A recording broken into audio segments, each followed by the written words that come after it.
Bem-vindo a Português na Venezuela, magazine sobre a difusão e promoção da língua, cultura portuguesa e lusofonia na Venezuela, com o professor Rainer Souza.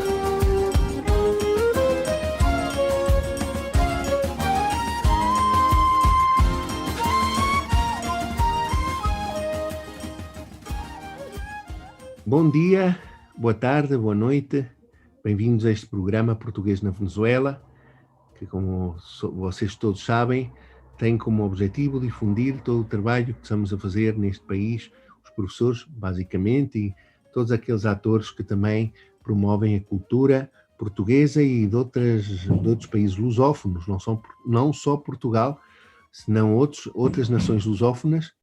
E este é um programa, este é um podcast que é ouvido em outros países, nomeadamente em Portugal, no Brasil, nos Estados Unidos, na Alemanha, em França, na Espanha, enfim, em várias zonas do globo.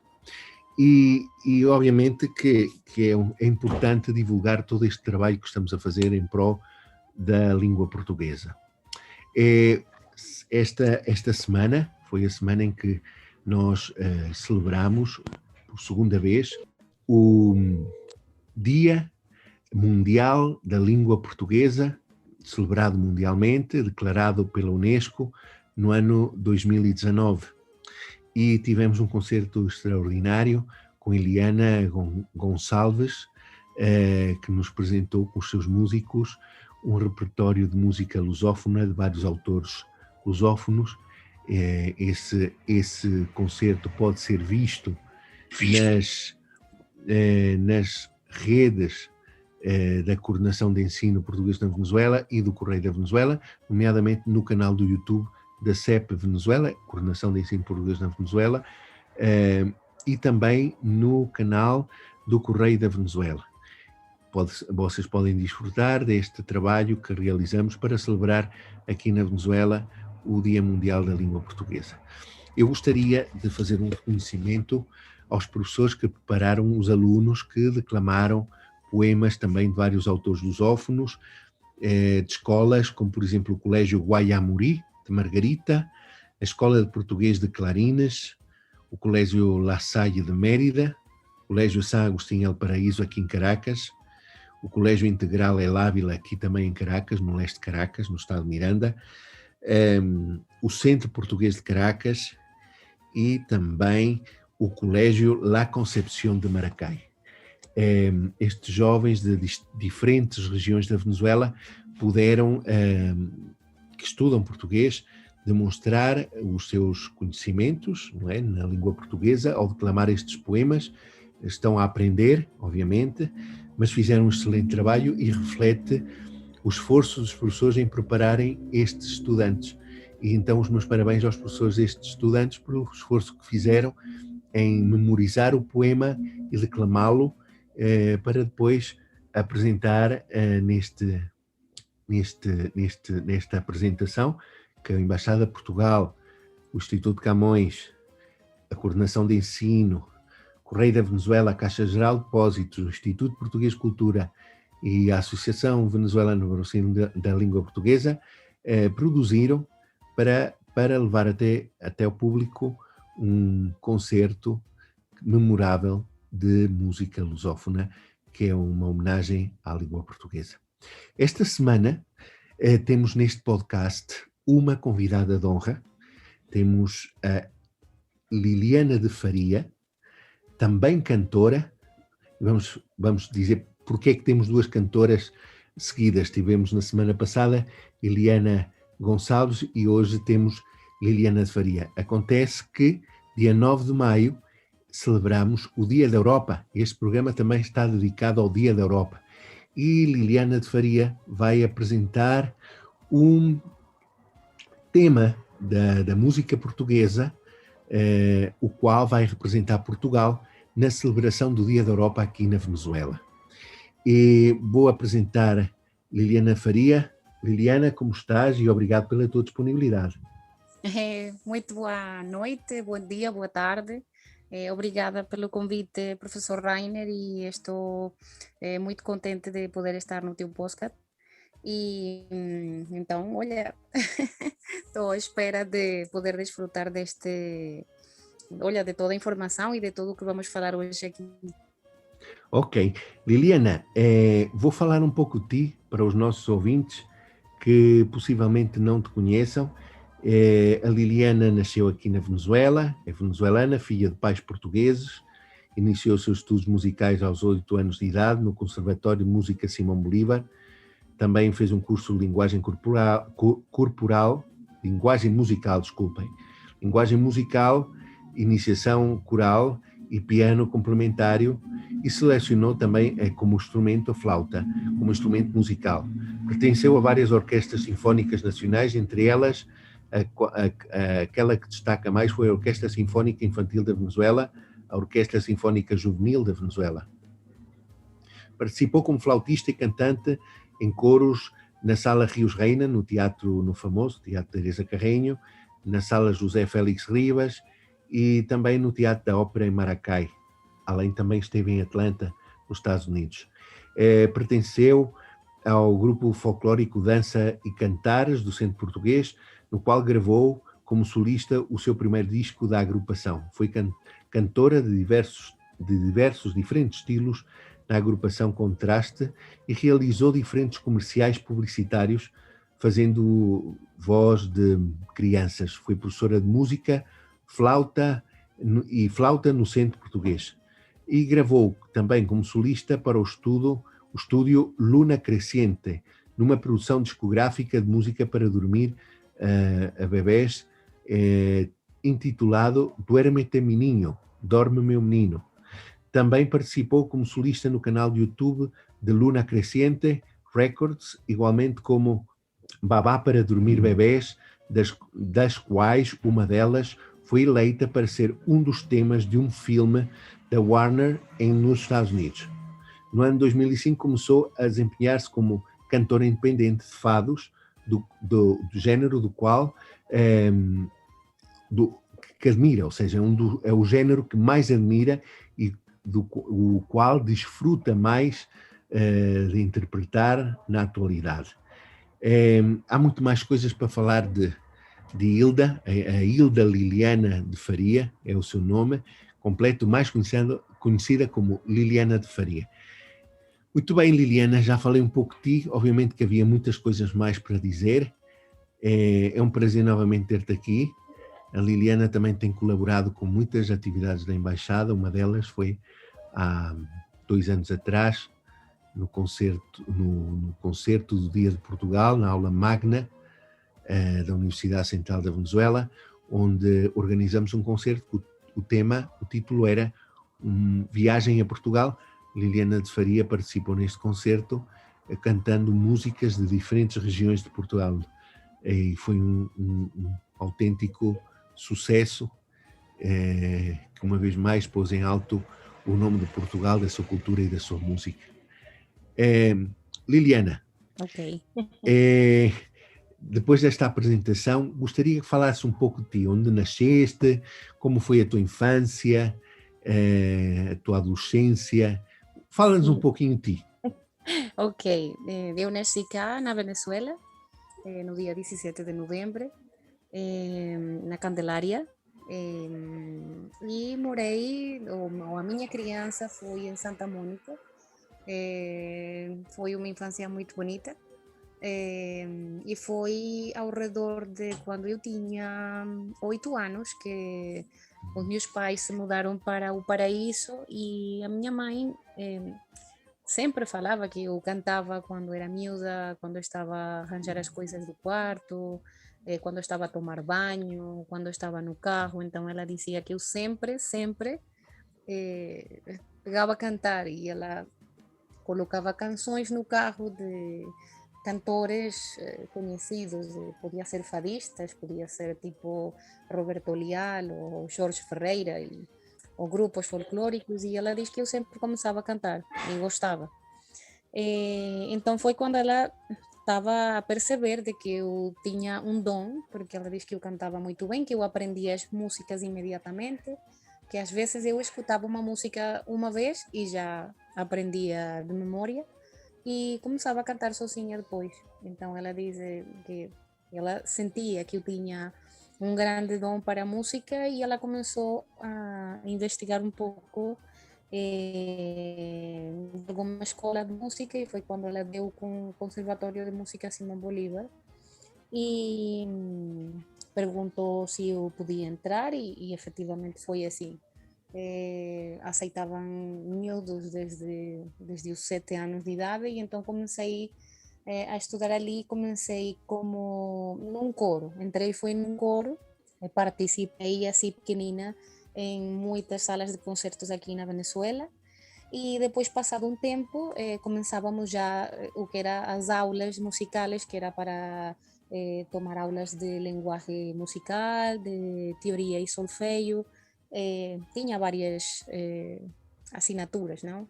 E à medida que foi passando o tempo, entrei numa orquestra, mas não entrávamos sem instrumentos, sino que tínhamos que escolher um e fomos convidados para uma apresentação onde nos iam mostrar ou ensinar todas as quantidades de instrumentos que tinha uma orquestra.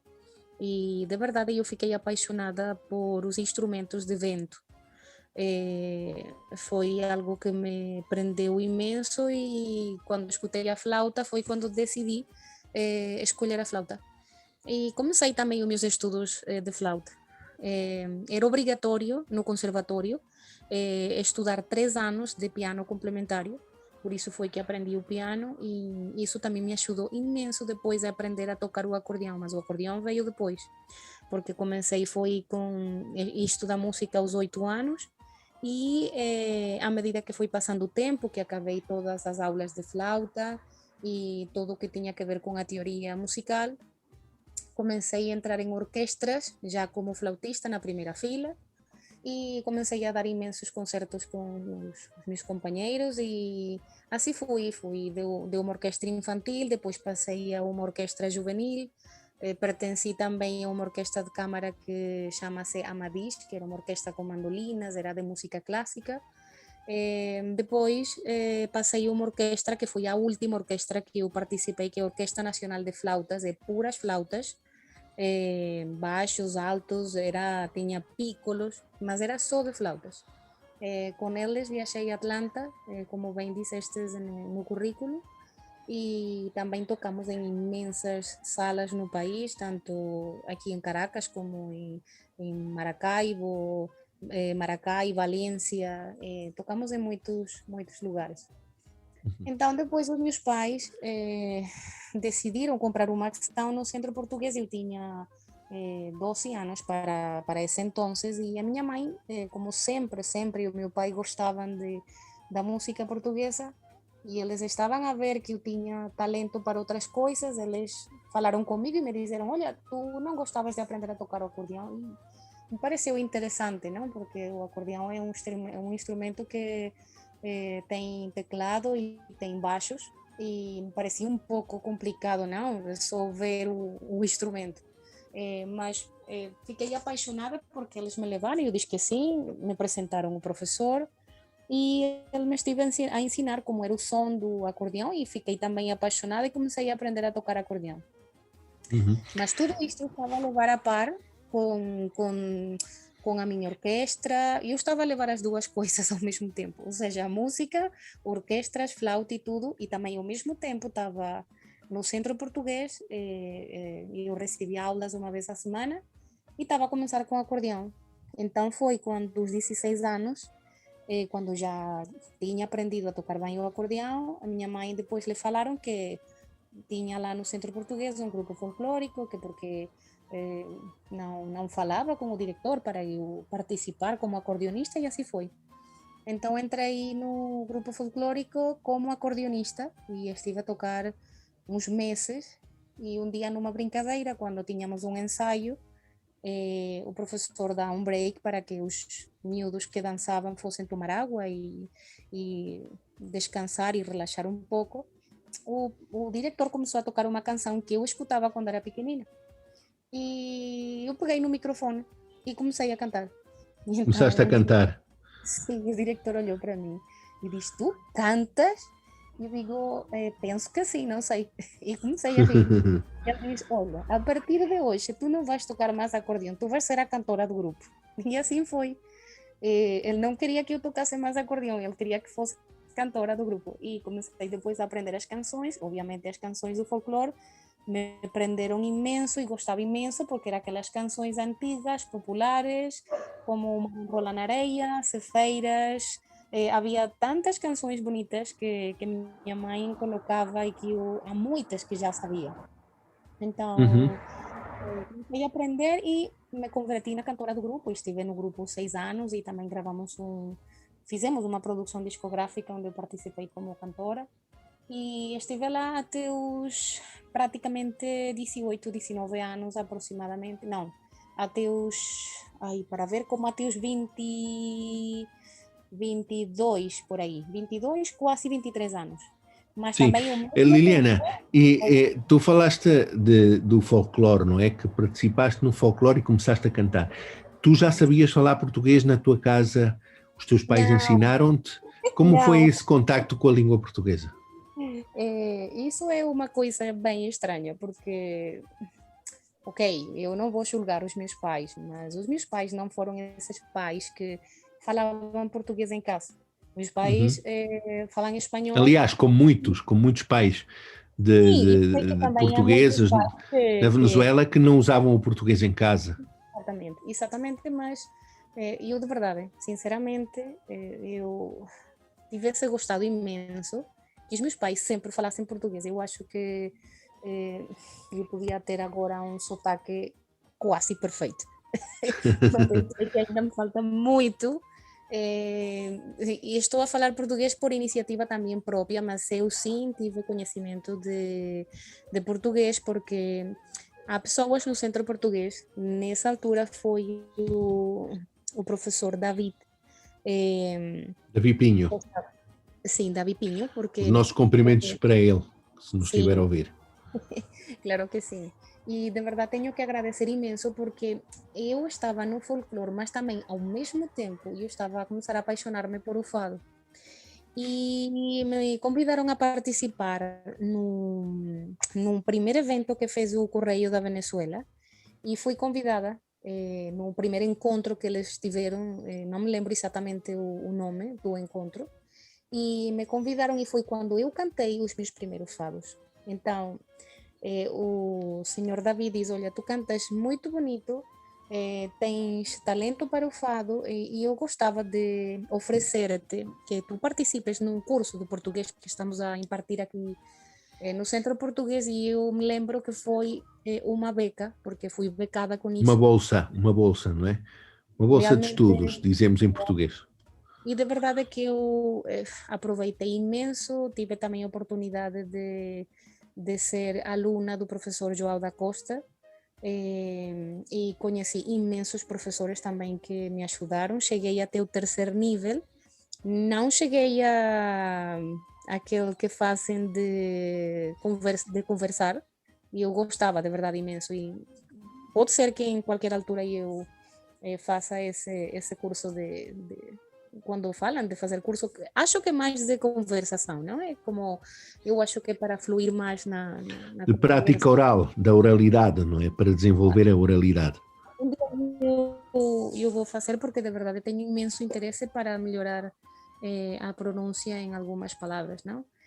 E foi assim que aprendi, tive esse curso e com isso acho que comecei a melhorar ainda mais, porque como eu não falava isto em casa, e além de que os meus pais sabiam, olha, eu estava cantando no folclore e estava a começar a cantar fados, também o meu ouvido, de tanto escutar música portuguesa, também isso ajudou-me imenso, porque sempre estava a escutar, e isso me ajudava a pronunciar melhor as palavras quando eu cantava.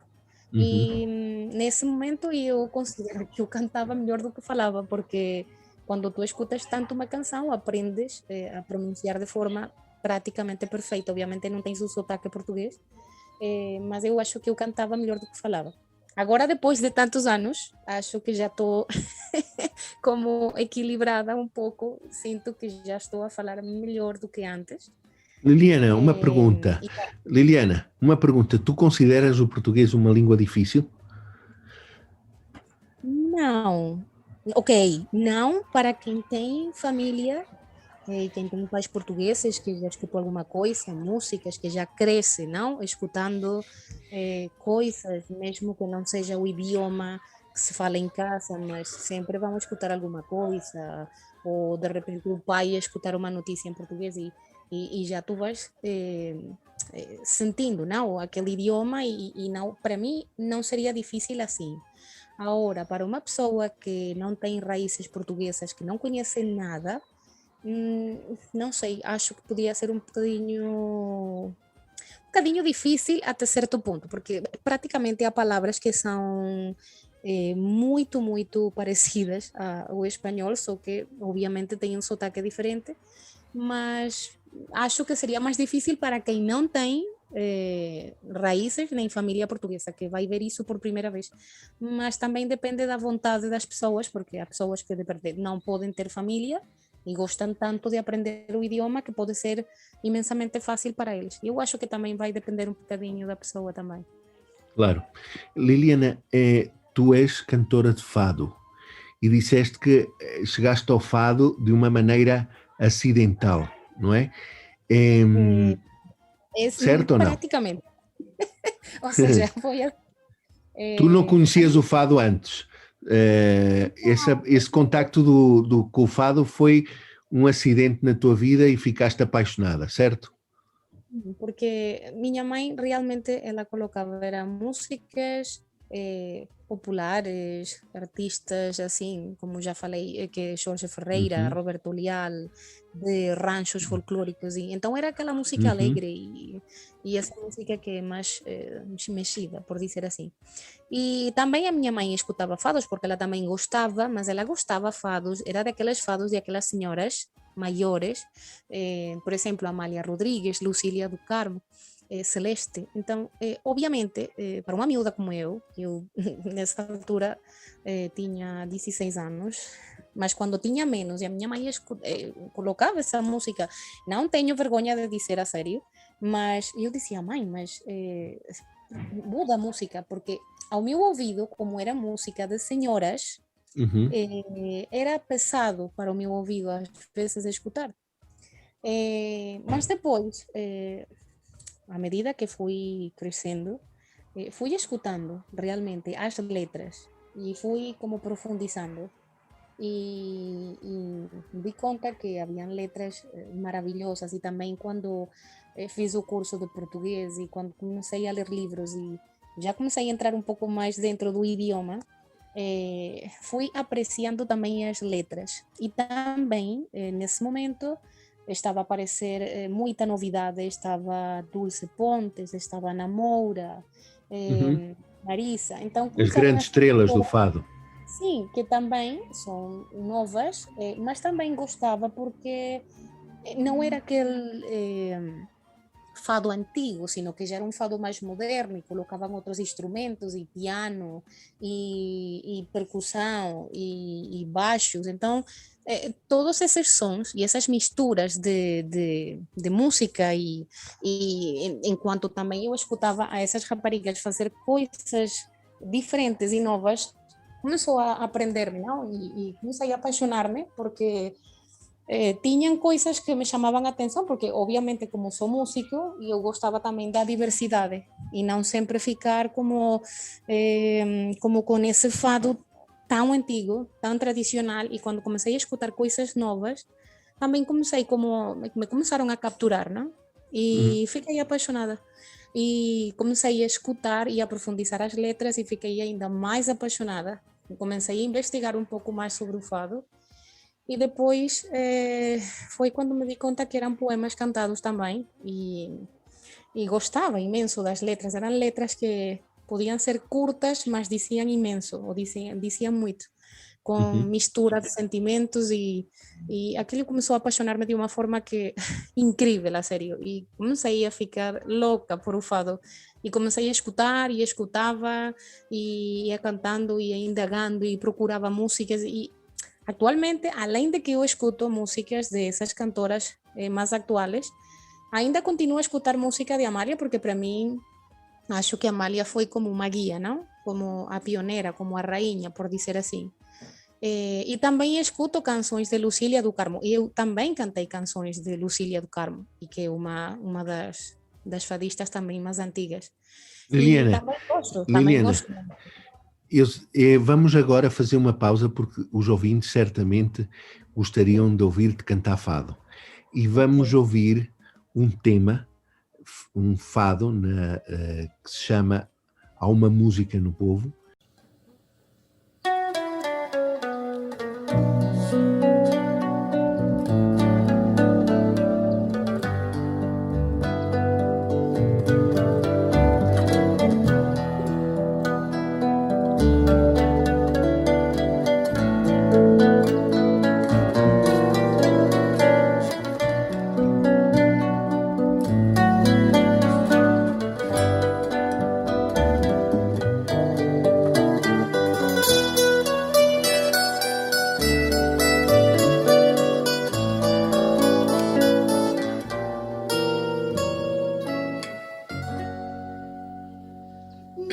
Música do povo, nem sei dizer se o fado que ouvindo ao ritmo novo do ser que tenho guardado,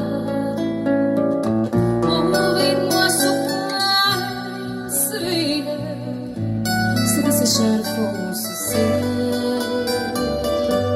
umas seguidas melodias das que se aprendem a viver, mas é tão consoladora a vaga e triste canção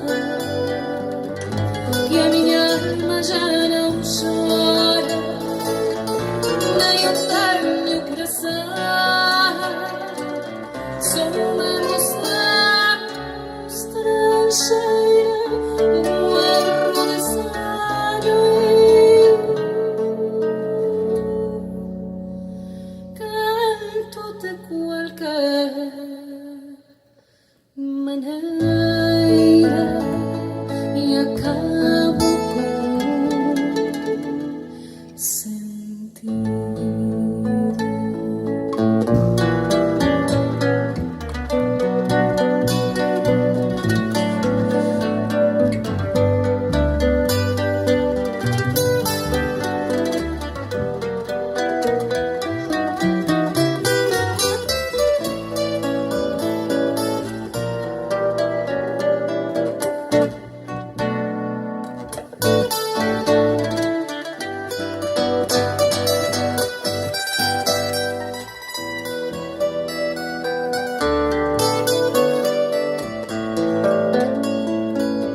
Mas é tão consoladora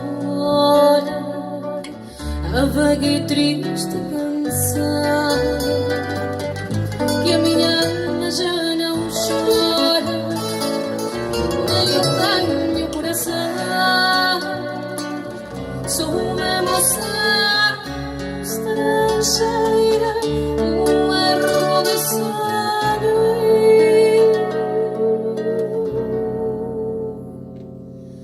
Canto de qualquer maneira e acabo com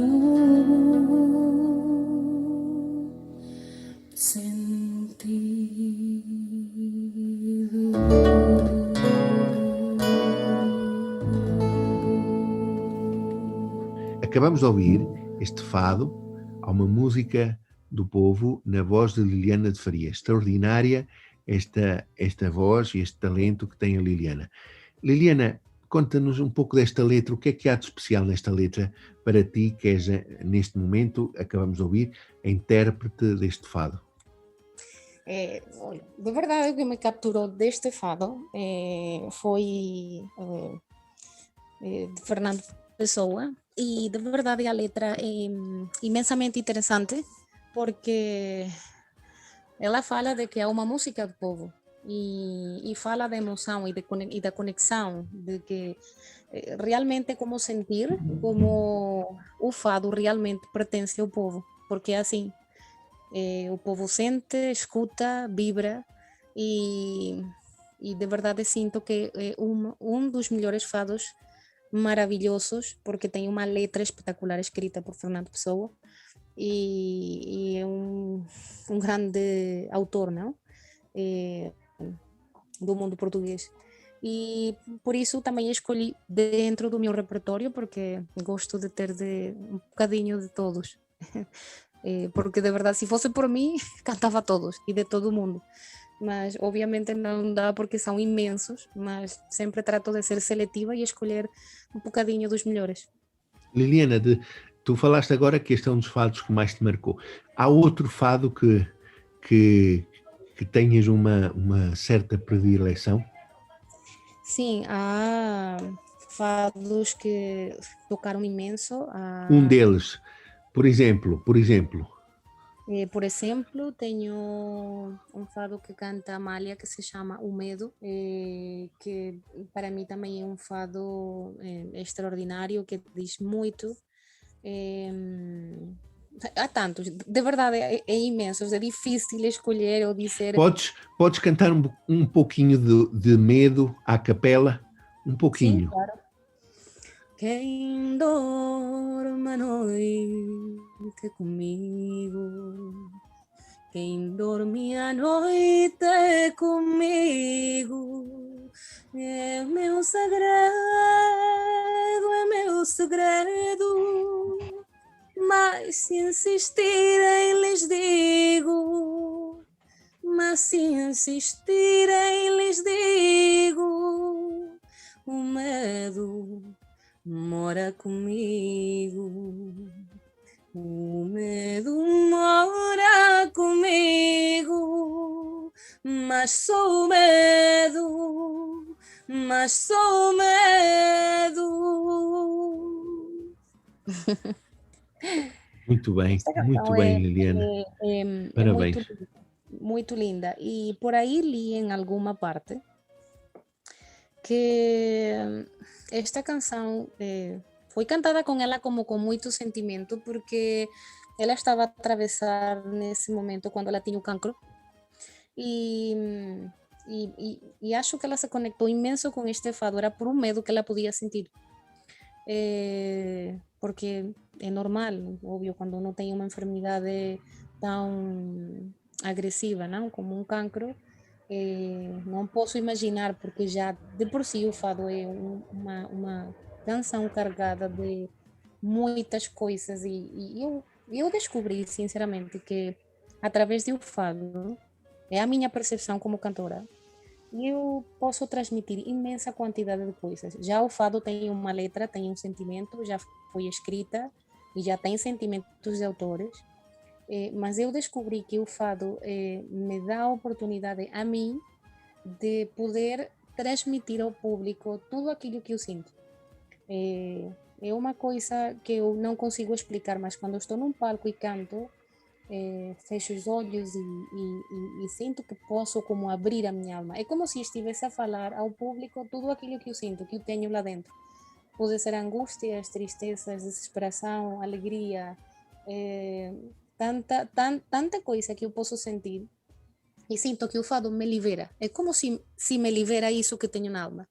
É uma coisa incrível. Não sei se as fadistas ou a maioria das fadistas podem sentir a mesma coisa, mas particularmente a mim me faz sentir isso, me faz sentir incrível, porque é como se estivesse a desabafar tudo que vai na minha alma. Claro, um desabafo, não é? E Olha, me conecto com as letras. na tua carreira como cantora e fadista, quais foram aqueles projetos musicais que mais te marcaram e porquê? Um dos que mais me marcou foi a primeira vez que eu cantei, fado, que foi no Centro Português, naquele encontro do Correio da Venezuela. Esse foi um de tantos. O segundo que também me capturou e para mim foi enormemente especial foi a primeira vez que eu cantei com uma orquestra, que foi no Dia da Madeira. Eu não tinha cantado com uma orquestra antes e cantei com eles. E foi um sonho para mim, porque como eu pertencia a orquestras quando era miúda, tocando flauta, eu desde sempre, quando eu estava na fila, eu sempre me imaginava que algum dia eu ia estar de pé ao lado do diretor a cantar. Não sabia realmente que eu ia acabar a cantar fados, ou que isso era onde eu ia realmente a dedicar-me. Mas sempre me imaginei, porque como eu gostava de cantar, que algum dia eu ia estar ali. Eu acho que eu projetei o meu sonho e depois se fez realidade. Mas o tempo de Deus é perfeito e foi nesse momento quando participei cantando com uma orquestra por primeira vez. Foi uma emoção imensa de ver-me naquela palestra ao lado do diretor e cantando como eu sempre sonhei. E a outra oportunidade maravilhosa que tive foi com a Orquestra Sinfónica. Para mim também foi uma emoção imensa, onde fui convidada por a Embaixada para celebrar o Dia de Portugal,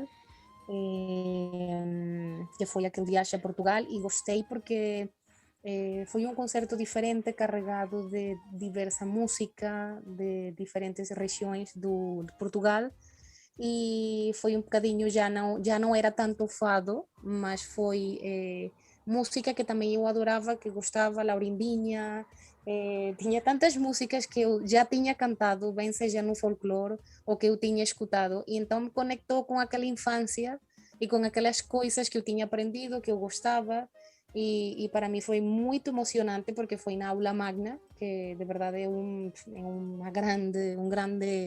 uma grande sala, não? É uma importante sala. E com a Orquestra Sinfónica ainda mais, porque para mim eu me sentia realmente orgulhosa de poder estar ali e novamente ver-me projetada naquele sonho que eu tive quando era miúda, de cantar novamente com um diretor. Claro. E esse concerto que tu falaste, o Viagem a Portugal, foi realmente um concerto lindíssimo, que é uma pena não termos uma gravação desse concerto, mas quem o viu deve ter ficado com ele na memória, porque foi realmente uma viagem a Portugal aos diferentes estilos de música, de folclore, de música tradicional que existem na geografia portuguesa. E tu soubeste interpretar isso muito bem, e uma vez mais, depois destes quase 3 anos, os meus parabéns, Liliana, porque Obrigada. realmente foi extraordinário. Obrigada. Liliana, já na reta final desta entrevista, que mensagem darias tu a todas aquelas pessoas amantes do fado que gostariam de cantar fado ou que já cantam fado na Venezuela e fora da Venezuela? O conselho que posso dar é que se gostam imenso do fado, Não se ouve bem, Liliana, não se ouve bem. agora? Volta, agora está melhor. Okay. Podes voltar a dizer. O conselho que eu posso dar como cantora é que se de verdade gostam e estão apaixonados pelo fado, bem seja aqui na Venezuela ou fora, que sempre lutem, que não se rendam, não? Que de verdade não deixem morrer este estilo de música que, além de ser importante, de já ser reconhecido a nível mundial, é porque acho que é uma coisa maravilhosa que pode manter-se, que pode ficar para sempre, não? Dentro da cultura portuguesa é um estilo que representa muito bem a Portugal, e de verdade que lutem, que continuem a sonhar, que tentem fazer coisas extraordinárias, porque com o fado se pode fazer imensa coisa. E de verdade que não tenham medo, que de verdade continuem para frente, porque acho que são coisas que não devemos, para quem gosta, não parar. É sempre lutar, sempre continuar em frente, dar o melhor, de verdade, e lutar cada dia para ser melhores nisto e continuar a representar realmente de forma extraordinária a cultura portuguesa. Por exemplo, para mim, eu me sinto orgulhosa, eu sou venezuelana, podia estar muito bem, era dedicar-me à música venezuelana, mas sinceramente isto foi o que me prendeu e me capturou e pelo que me apaixonei, e tento de verdade de cada dia dar o meu melhor, de fazer o meu melhor, aprender, sigo investigando, lendo, escutando música nova. Tento dar como um giro a isto, não? Porque de verdade, se quero chegar ainda mais longe, tenho que trabalhar imenso.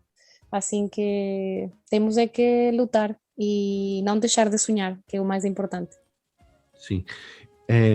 Liliana vai participar neste domingo 9 de maio, Dia da Europa, num evento organizado pela delegação da União Europeia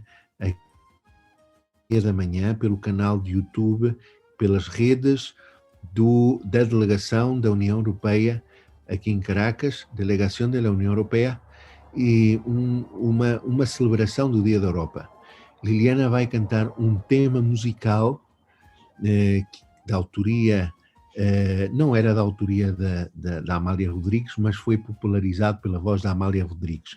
Liliana, só para terminar, podes cantar um pouquinho desse tema, que é uma surpresa? Sim, claro que sim. Lisboa, velha cidade, cheia de encanto e beleza, sempre a sorrir tão formosa e no vestir sempre airosa. No branco véu de saudade cobriu teu rosto, linda princesa. Olhai, senhores, esta Lisboa de outras eras, dos 5 reis, das esperas e das toiradas reais, das festas, das seculares procissões, dos populares pregões matinais, que já não voltam mais. Muito bem, Liliana. Bom, já sabem qual é o tema, mas tem que ver este domingo a performance, ou melhor dito, estou a usar uma palavra em inglês, a palavra em portuguesa, o desempenho de Liliana de Faria, juntamente com o guitarrista que se chama Pedro Colombé, que é um guitarrista venezuelano, certo, Liliana? Sim, é assim, venezuelano. Um venezuelano que já tem estado em outros eventos, que eu já conheço o Pedro Colombé, de outros eventos, e conhece também um pouco da música portuguesa, já tem tocado música portuguesa, e neste momento, nesta oportunidade, com a Liliana de Faria. Obrigado, Liliana, por a tua disponibilidade. Obrigada, Rainer, pelo convite. Um prazer para mim estar no teu podcast e obrigadíssima, de verdade, pela invitação. Ok, obrigado. Ok, até já. Acabamos de falar com Liliana de Faria, artista, cantora, que nos falou sobre a sua carreira no mundo da música. Como já tinha referido, no próximo dia 9 de maio é o Dia da Europa, Dia da União Europeia, que vai ser celebrado também na Venezuela. E para isso vamos falar com Luís Medel, da delegação da União Europeia aqui em Caracas. Luís Medel é assessor de imprensa, cultura e visibilidade. Para isso também vamos mudar de língua, vamos deixar o português y vamos falar en castellano. Luis, ¿cómo estás? Gracias por tu disponibilidad en poder hablar con nosotros en este podcast portugués en Venezuela, que como tú sabes tiene esta finalidad de dar a conocer todo el acontecer cultural y todo lo que tiene que ver con la enseñanza del idioma portugués en Venezuela y la difusión de la cultura portuguesa, no solamente la cultura portuguesa, sino de toda la lusofonía que va más allá de Portugal, y es siempre interesante ver estas cuestiones en un contexto más amplio. Y es por eso que quisiéramos hablar de esta celebración del 9 de mayo, Día de Europa. Hola Rainer, ¿cómo estás? Muchas gracias por la invitación, muchas gracias por invitarnos a estar en el podcast y saludar a tus oyentes. Sobre todo quiero felicitarles por ayer, este 5 de mayo, Día Mundial de la Lengua Portuguesa, que lo celebrasteis con este concierto tan bonito con Iliana Goncalves, y felicidades también al Instituto Camões por organizar esto, por poner en valor siempre la cultura y la lengua portuguesa, y también a través del CEPE Venezuela. Fue realmente un concierto muy bonito. Luis, quisiéramos que explicaras a los que nos están escuchando este podcast, dedicado también a la celebración del Día de Europa. ¿Por qué el 9 de mayo se celebra el Día de Europa?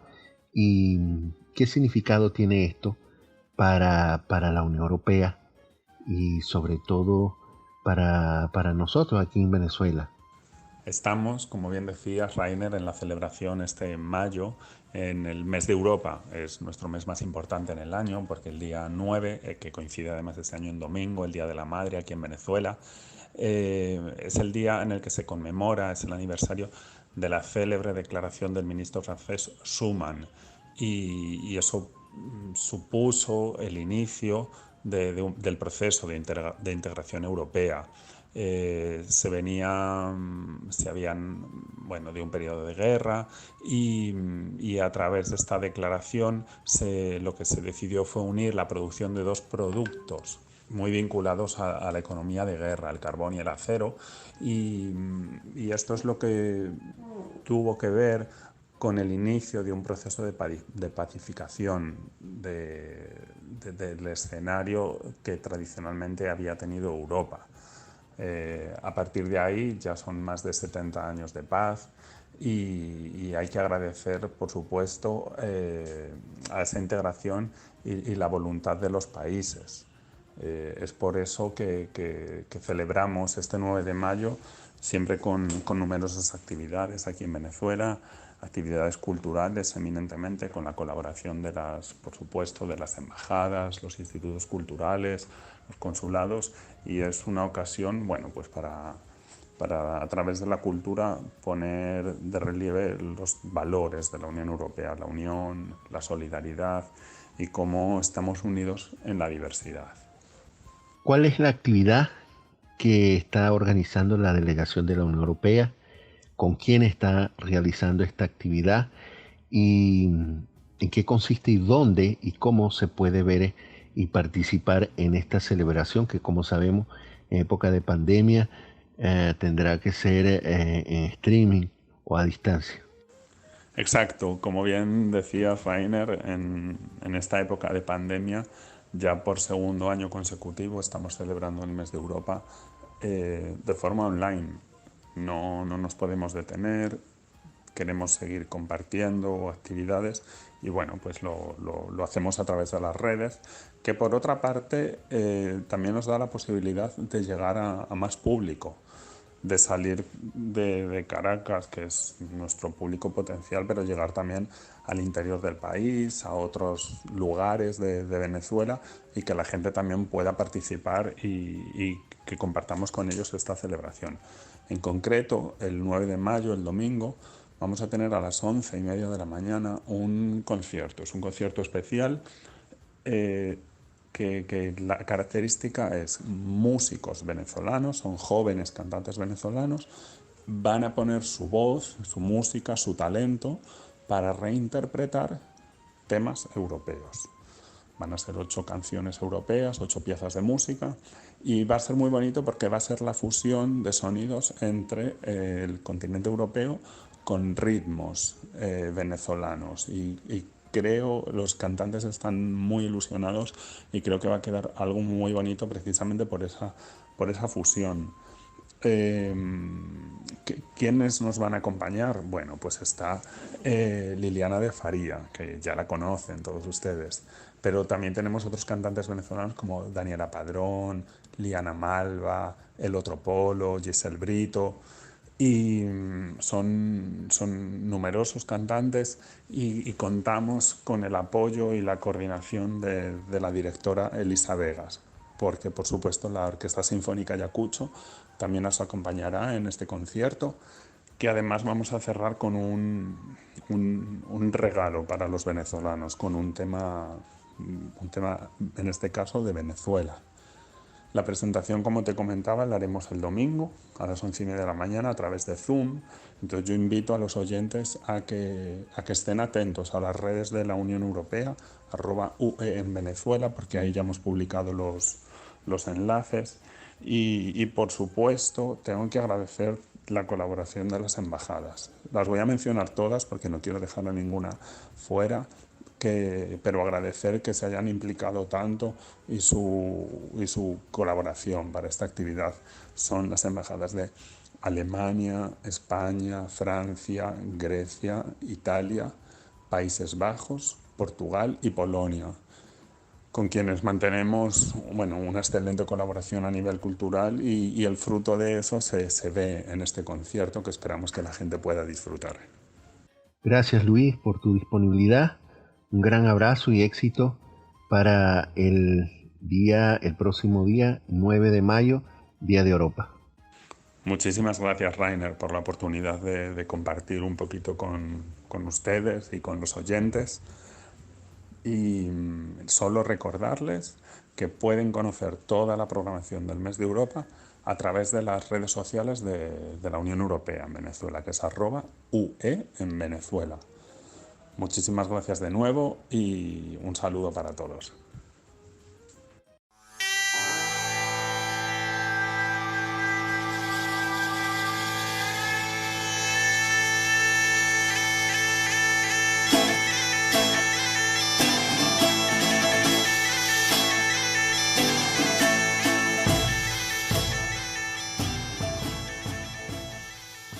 Bem-vindos a este segmento, O Lugar da História.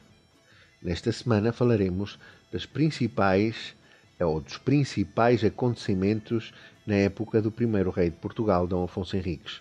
Definidas as fronteiras a norte e estabelecida a paz com Leão e Castela, Dom Afonso Henriques decidiu avançar para sul, atacando os mouros para alargar o território. Organizados militares, as conquistas sucederam-se. Em março de 1147, foi tomada a cidade de Santarém. Em outubro de 1147, foi a vez de Lisboa, com a ajuda de cruzados que estavam no porto em passagem para a Terra Santa, seguindo-se Sintra e Palmela. Em 1158 foi conquistada a cidade de Alcácer do Sal, e em 1159 foi a vez de Évora e de Beja.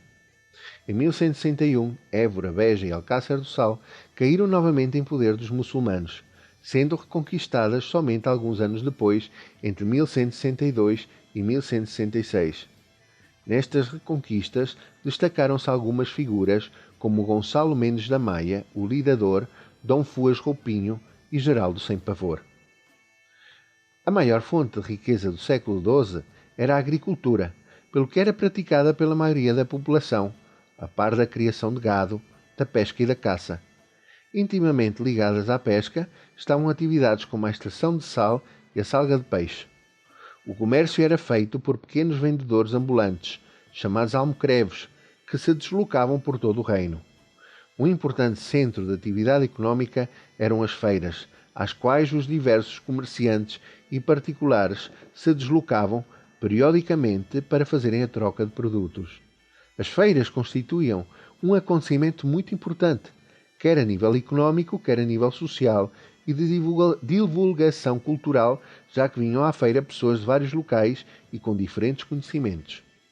Entre uma feira e outra, os almocreves deslocavam-se às povoações mais distantes, levando produtos variados, recados ou cartas, daí que tenham sido um importante veículo de divulgação e informação. Nas cidades e em algumas vilas existia, além das feiras, um mercado. Os principais produtos comercializados estavam ligados à agricultura, ao artesanato e ao mar. Tecidos de linho e lã, peles curtidas, olaria, sal, salga de peixe, alfaias agrícolas, ferramentas e armas. Isto foi tudo nesta semana no Lugar da História. Voltaremos na próxima semana com mais de Português na Venezuela. Para encerrar este programa, vamos ouvir novamente Liliana de Faria e um tema interpretado por esta nossa convidada de honra do programa desta semana, de hoje, Noites da Madeira. E com isso, dizemos até à próxima semana.